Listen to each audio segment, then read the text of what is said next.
Electric cycle, e-cycle. Manufacturing typically involves several steps, including frame and fork assembly, electrical system installation, painting and decaling, and final assembly. The specific equipment and tools used during these steps can vary depending on the scale of production and the type of e-cycle being manufactured. Here are some common tools and equipment used in e-cycle manufacturing. Frame and fork assembly. This step involves welding or brazing the frame and fork together.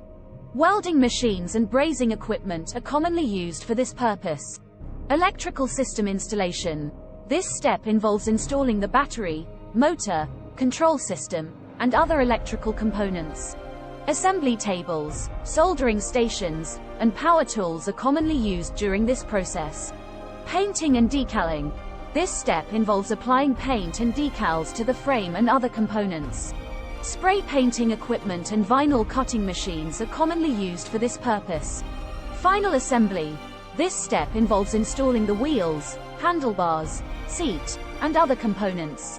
Assembly jigs and tools such as torque wrenches and cable cutters are commonly used for this purpose.